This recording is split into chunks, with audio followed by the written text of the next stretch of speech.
സാമൂഹ്യ രംഗത്തേക്ക് വരുന്ന, രാഷ്ട്രീയ രംഗത്തേക്ക് വരുന്ന, പ്രത്യേകിച്ച് യുവതികളായിട്ടുള്ള നേതാക്കൾക്കെതിരായിട്ട് ശക്തിയായ കടന്നാക്രമണം നടത്തുന്ന രീതിയാണ് UDF പിന്തുടരുന്നത്.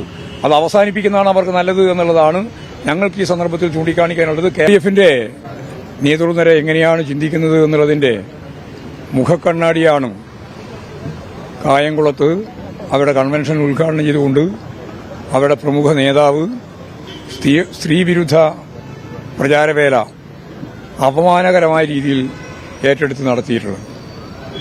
അതിന്റെ ഭാഗമായി കേരളത്തിലെ സ്ത്രീകൾക്ക് നേരെ നടത്തിയിട്ടുള്ള ഈ കടന്നാക്രമത്തെ കേരളീയ സമൂഹം ഒന്നടങ്കം, സ്ത്രീകൾ മാത്രമല്ല കേരളീയ സമൂഹം ഒന്നടങ്കം പ്രതിഷേധിക്കുകയും അപലപിക്കുകയും ചെയ്തിട്ടുള്ള കാര്യമാണ്.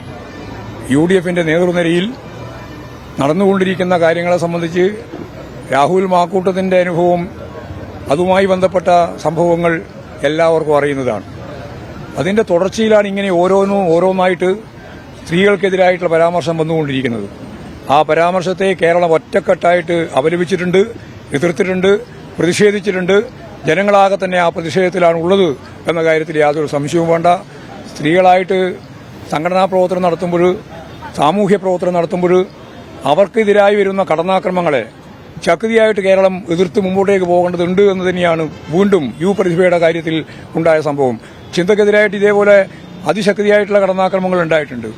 സാമൂഹ്യ രംഗത്തേക്ക് വരുന്ന, രാഷ്ട്രീയ രംഗത്തേക്ക് വരുന്ന, പ്രത്യേകിച്ച് യുവതികളായിട്ടുള്ള നേതാക്കൾക്കെതിരായിട്ട് ശക്തിയായ കടന്നാക്രമണം നടത്തുന്ന രീതിയാണ് UDF പിന്തുടരുന്നത്.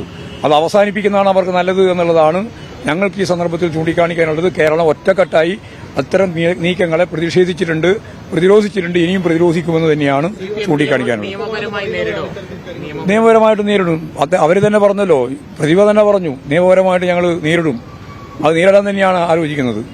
കാരണം എന്ത് തോന്നിയാസവും പറയുക, സ്ത്രീകൾക്കെതിരായിട്ട് എന്ത് അപമാനവും പ്രഖ്യാപിക്കുക എന്നുള്ള തീരുമാനത്തിലേക്ക് പോയാൽ അതിനെ ജനങ്ങളാണ് ശക്തിയായിട്ട് എതിർക്കുക. അതിന്റെ ഒപ്പം നിയമപരമായ നിലപാടുകളും സ്വീകരിക്കും. ആയിക്കോട്ടെ, നല്ല സന്തോഷം.